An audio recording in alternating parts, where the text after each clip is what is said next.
We are on Daf Yud Dalet Amud Aleph 14A3. Now, because we've had some time, I actually told him to make me a cappuccino, so that she's already made one. You want to get it for me? Yeah, of course. And one sweetener or something.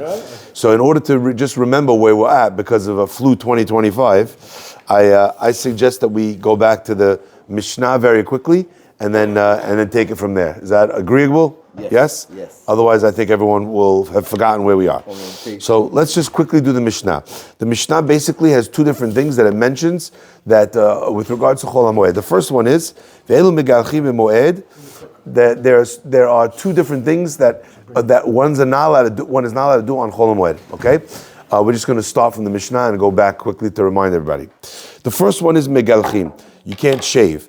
Except for a person that comes from Chutz La'aretz, or was captured, or someone that leaves prison, someone that was put into cherem. So all of a sudden, in all these cases, the guy got released today. What do you want from him? He just came back. The boat arrived today. What do you want? He couldn't have done it before. So the halacha is, when the Chachamim undid his nidui, his cherem. Also someone who asked the she'elah of a Chacham, and the Chacham, like a neder, and the Chacham gave him permission.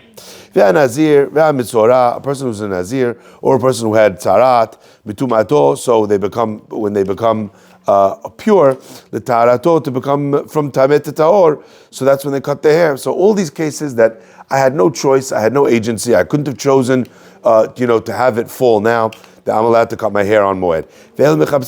Same thing with regards to washing clothes.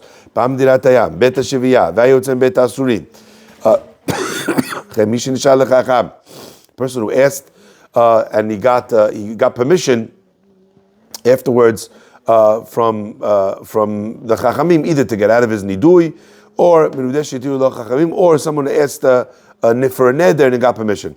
Now the Mishnah adds a few other cases that are practical. Clothing, the towels that a person uses for their hands, saparim for the barbers, safag for the bath towels, all these different types of towels that are allowed to be washed, even though it's Chol HaMoed. Anyone that comes up from a tumah,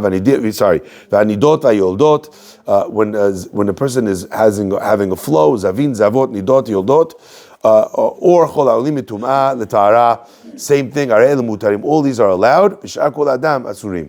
But everybody else during this time is asur. Why? Because we have a prohibition on cutting hair and or doing laundry. Shar kol adam, the Gemara asks right away, why should it be asur at all? Never mind the cases that are mutar. Why are the cases that are asur? The Gemara answers, my ta'ama asurim, why they asur? We learned in the Mishnah, anshe mishmar v'anshe ma'amad asur listaper lechabes, the people who are in the ma'amad or in the mishmar, these are people who have specific turns that it's coming to their turn to do certain types of avodah. Okay, so in either one of those cases, we did not allow them to wash or to cut their hair during their time of service. 14A1 we went back to. But we allowed them to do it on Thursday before Shabbat so that they could come into Shabbat the right way. What's the reason over there?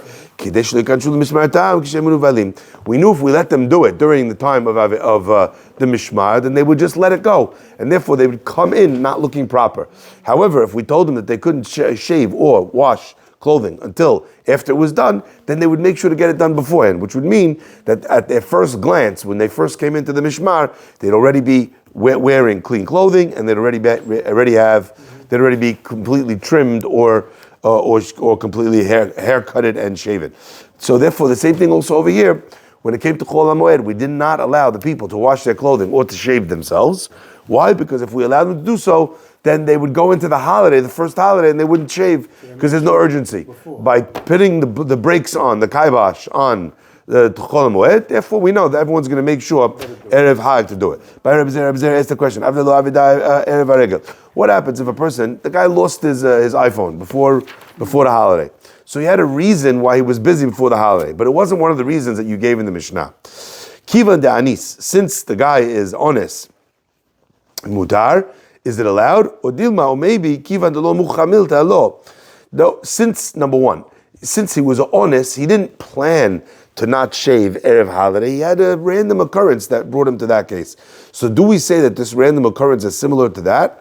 Or do we say no, even though in terms of his honest status, he's the same as all these other people, but since people don't know that you've lost your iPhone, they know that you've been away for 2 years, they know that you've been in Sing Sing, they know that you, that you're a tzarat, that everybody knows. But to find out that you personally lost the object, no one's going to know. And if they're not going to know, and we allow you to do it, what are people going to think? That it's allowed to be done. So therefore, because of the marit ayin, so maybe that would be a reason not to do. Amar Abaye, Abaye says, Yomru kol asrikin asurin, srike baitus mutarin. Just to review what this case is, Abaye employed another case to be able to give us an answer to this question. And what's the answer to this question? The Gemara expresses that there used to be a type of etching that they would put on the matzot. Let's say, imagine you had matzot. It would say, "Welcome to Pesach 2025 at the Chateau Farhi." Okay, so they would do etching on the matzah, a very nice item. The problem is that they didn't want people doing it. Why?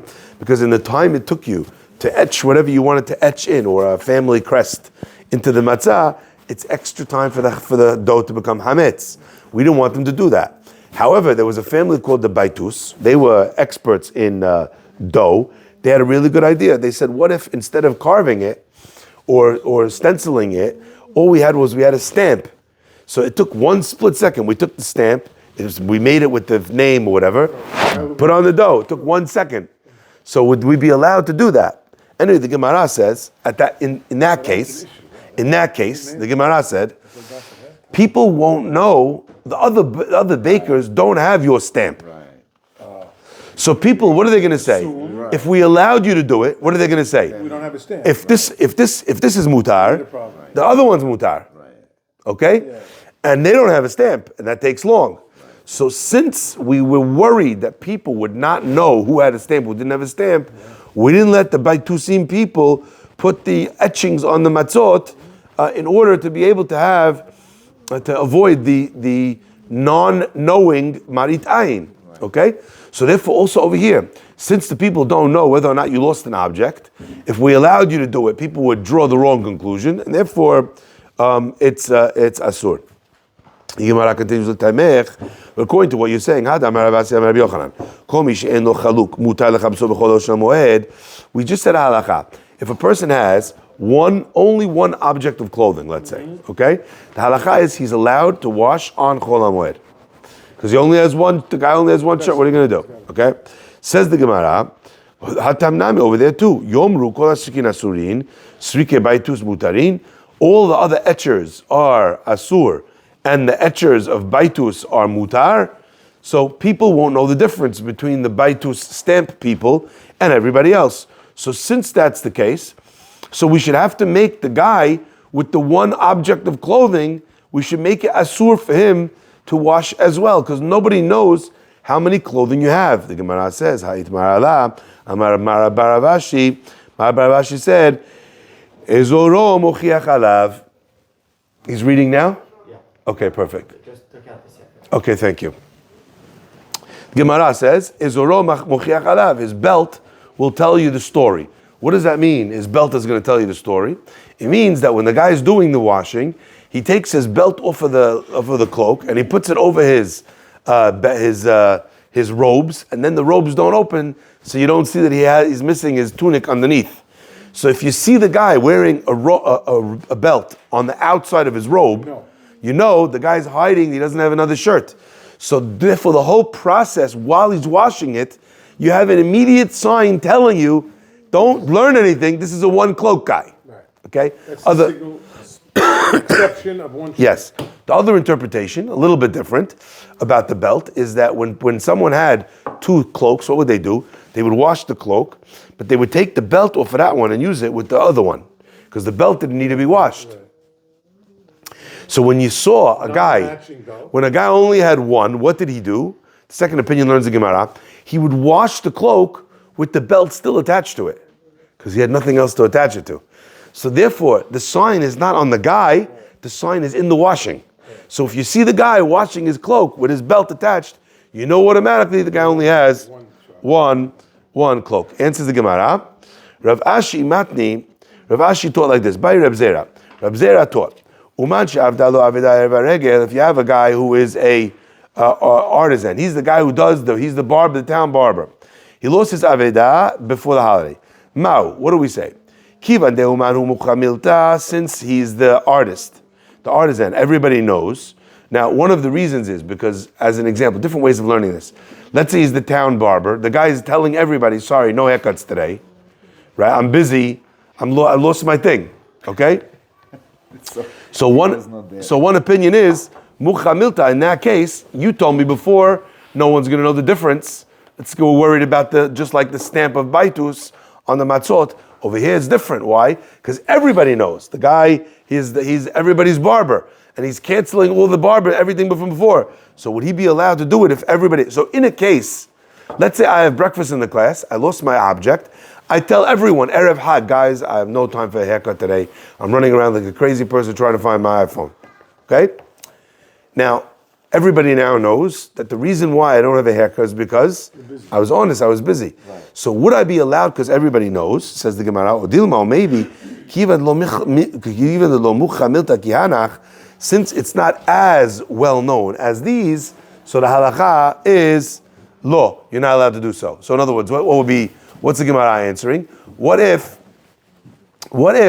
the requirement in the Mishnah is where everybody knows? Here, only X amount of people get their hair cut by you. So only they knew. So maybe people knew, but not everybody knows. So do we say, since more people know, is that enough? Or do we say, no, it's not like the Mishnah, not everybody knows? The Gemara answers, Teku, we don't know what the halacha is, we're unsure. And since we're unsure, so the halacha is no. That's what we said last time. Baruch atah Adonai, Amen.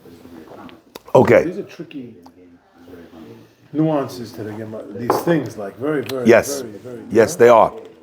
They are tricky, but it's like very easy for a rabbi to have his own opinion because he has a different view of it. They're very tricky, but at the same time, they say what it is. But you know what I mean. In other words, it's very the rabbi has a lot of discretion. Correct. Yeah.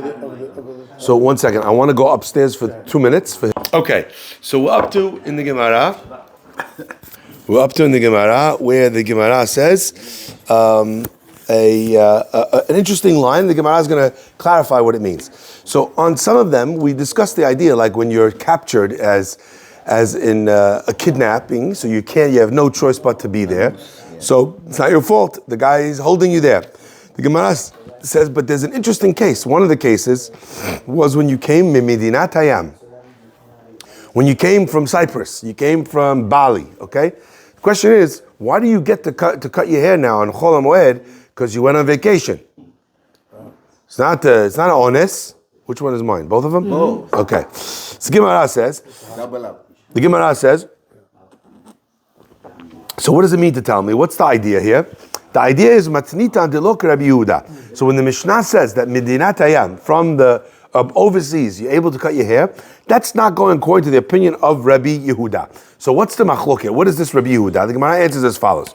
The Tanya we learned, Habam Medinat Hayam, Rabbi Yehuda says, Habam Medinat Hayam lo yigaleach. When a person comes from Chutz La'aretz, from Bali, from Cyprus, from Mabaref, mepnei lo yigalech, you're not allowed to shave on Chol HaMoed when you come back. Mepnei she'atzah shelo b'reshut, you were able to leave without anyone controlling whether you came or went. You decided to go on vacation now before the Chol HaMoed. So if you didn't shave over there, or you didn't come back on time, that's on you. You're not an onus. That's not a real onus. You're choosing to go on vacation. So the Gemara says, therefore Rabbi Yehuda is not the opinion of our Mishnah, because the Mishnah says, Medinat Hayam, you're allowed to shave. Okay? The Gemara leaves it cut and dry. So it's not Rabbi Yehuda, it's a different opinion. The Gemara says as follows. Hold up. Can you even say that if you went, you had to go, but you can't go? We're going to come back to that. Not day or too late, you'll see. Amar Rava says, Lashut. Let's say a guy went on vacation. He went windsurfing. He went touring. There, Divrei HaKol, everybody agrees. The Chachamim and the Rabbanan, and Rabbi Yehuda, everyone agrees that you can't just decide You know something? The rabbi said, I'm not allowed to shave on Chol Moed, so I have to shave before. I don't want to shave before. I want to go to Seychelles Island. Okay? So now I should be allowed? Doesn't make sense.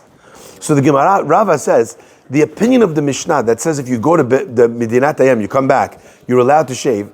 Lashut, if you just went for vacation, everyone agrees asur. Limizonot, but what if you went now because you were forced to go? Now you could have food on the table.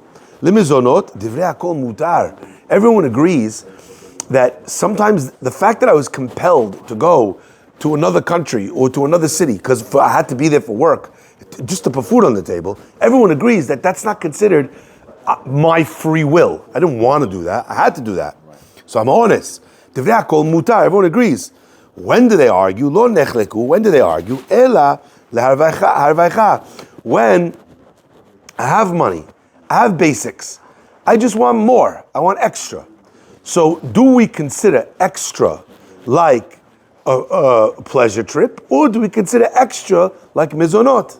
So we found this middle area, and that's where we're going to say Rabbi Yehuda and the Chachamim argue.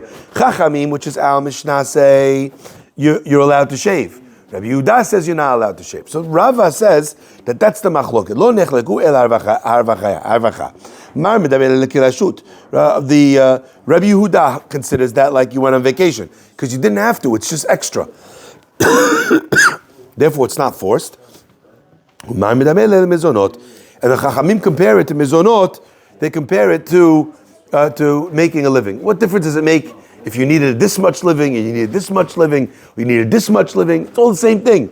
So the Chachamim held that it was mutar because revacha, a little bit more than the basics, is still you're forced. Okay. Says the Gemara. Metveh. We're going to ask a question from the Braita. Amar Rebbe. Rebbe says, I'm going to opine now what the halacha is. I'm going to tell you what the halacha is. The words of Rabbi Yehuda, they seem correct to me. When you were not forced to go. So I think that Rabbi Yehuda is correct if you were not forced to go. In other words, that you can't cut. I think that the rabbis, they got it right when it comes to a case that you were yatzad b'reshut, that you were under the influence of somebody else. Okay? So I agree with the rabbi on Rabbi Yehuda on yatzad b'reshut, that you don't get able to cut it if you're under your own free will, and I agree with the Chachamim when you had no choice that you're able to shave. The Gemara says, 1 second. What is this? Maishe lo b'reshut. What did Rebbe mean when he said that Rabbi Yehuda, he likes the way he says his halacha on a case of shelo b'reshut? What does he mean? Ilem alashut, if he means that the guy just went on vacation, and that's what it means, shelo b'reshut, that he did not have anyone telling him what to do. That's not the opinion of Rabbi Yehuda. Everybody holds that.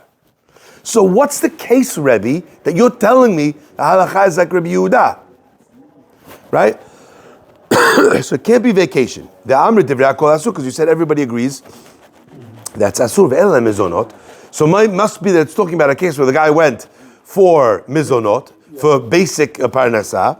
On that we said ve'amr divrei hakol mutar. On that you told me everybody agrees it's mutar. So that's not Rabbi Yehuda and it's not Chachamim. They didn't argue in those two cases. Ela pshita. So what must be the case be that you're telling me halacha is like Rabbi Yehuda, because you said they only argue in one case. What's the case? Extra parnasah. Ela pshita la'arvacha. It's talking about, Rebbe was talking about in a case of extra. And that's where he told you, I agree with Rebbe. The Gemara says, hold up. Ema sefa, if that's how you're interpreting what Rebbe said, let's look at the end, the second part of what he said. I agree with the rabbis when the person was under the control of somebody else. What's that case? My birshut. If you tell me it was for parnasah, didn't you tell me mutar, that it's not the opinion of the Chachamim, it's the opinion of everybody. So you're telling me that it's a case of more than parnasah, so you just told me in that case you hold like Rabbi Yehuda. If we limited the machloket to only one case, you can't have Rebbe coming in telling you, I hold like Rabbi Yehuda like this, and I hold like the Chachamim in this case. There is only one case. So who do you hold like? You got it? And it can't be where you went for vacation, there everybody holds asur. Can't be where you went for bizonot, that everybody holds mutar. So the Gemara is knocking out, at first glance, the opinion of Rava that that's where the machloket is. The Amrit Niri de Rebbe Yehuda, Beha. The Gemara answers, no, beautiful, genius. The Gemara says, no. Rebbe, what he was telling you is, he wasn't telling you, I hold like Rebbe in this case. I hold like Chachamim in this case. What he was saying is like this. Nir'in divrei Rebbe Yehuda l'Rabanan. Rebbe Yehuda's opinion is logical to the rabbis, kishiyatza shelo bershut. When you went, not under anyone else's force. Umaynihu lashut. The Chachamim agreed to Rebbe Yehuda on vacation, that it's asur. Shafil Chachamim lo nechleku alav el harvacha. Aval lashut, but vacation module, they hold of him. V'nir'in, the second part of what Rabbi said, v'nir'in divrei Rabbanan Rabbi Yehuda, Rabbi Yehuda agrees with the rabbis, kishiyatza bershut, where you had no choice. What's the case of had no choice? My new lemezonot, for food. Shafir Rabbi Yehuda lo nechlak alehem el harvachaya, aval lemezonot modu lahu. So what Rebbe was actually telling us is the opinion of Rava, that the rabbis agreed with Rebbe in vacation, and Rebbe agreed with the rabbis on mizonot. So where they're arguing? They're arguing in the case of harvacha, the case of partial profit. The Gemara continues. Shmuel says, let's say you have a kid born like Esav. The guy has so much hair, it's bothering you, getting in the kid's eyes. Okay, the kids are going like this, whatever. Now they want to cut it on the Moed, but he was only born on the Moed. Didn't have a chance to get a haircut before the holiday started. Halacha is you're allowed to cut his hair. Fascinating, says the Gemara. You don't have a bigger or a better maximum security prison than a womb. Right? All the time the kid's in the womb, he's in prison. He couldn't get out. So he's only able to get out now. Sorry? No, that's not the point. The point is not that the conditions are bad. The point is that you're there, it's against your will, and you can't get out. There was nothing I could have done to get this out earlier. Right? I'm completely under the will of somebody else. So the Gemara says, "Encha bet asurin gadol mizeh." The Gemara says, you just told me that if the baby was born on the holiday, on Chol HaMoed, then he's able to cut his hair. But insinuating, if the baby was born before Chol HaMoed, when you could have cut it before Chol HaMoed, are you allowed to cut the baby's hair on Chol HaMoed? No. B'moed in, yes. Mi kara, but if he was born before, lo, not allowed. Gemara says, so what? What's the problem? That's the halakha. Okay, now what? They would cut a hair of a baby that, even talk about that? Yeah. 3 days after he's born, cutting his hair? Yeah, if it's bothering the baby. These guys, they don't cut their hair for 3 years now. Yeah, there are. No, but you have people that are excessive hair. You have kids that have excessive hair. So it's a little bit also you have kids sometimes. Right? You have kids sometimes that the nerves on the scalp are sore. So the moving of the hair hurts the baby. There's different things, different reasons. Okay? This is very good. Where? If it depends on how much pain. If it's pain, yes. But if it's just bothering the baby, then the halakha is no. Only would cut it if the baby was born on Chol HaMoed. The Gemara asks, I think we have a beautiful question. Says the Gemara, Mati Rav Pinchas. Rav Pinchas asks a question. The Mishnah says, anyone that's allowed to cut a hair on the Moed, the same halachot would apply if he was Avel. So in other words, let's say a guy gets out of jail in day 2 of Shiva. He's allowed to cut his hair. Why? Because he had no option to cut his hair before the Avelut. He's allowed to cut his hair in the Avel. Okay? Let's say he comes back from Medinat Hayam. Let's say he's a Mitzora. Anything that we allowed you. You mean the first 7? In the 7 days. 7 or 30. 7 or 30. It had to be in that period. Yeah. After that, you're allowed to cut anyway. Right. So except for a parent, on certain cases. Now, says the Gemara, now, what the Gemara is now saying is, whatever you was allowed on Chol HaMoed is allowed in Evlo, in Avelut. But what's asur to cut in the Moed, asur legalech me'evlo. Sounds like what you're telling me is that whatever is mutar in Chol HaMoed is mutar in Avelut. But I would imagine that what that means is if it's asur on Chol Moed, it's also asur in Avelut.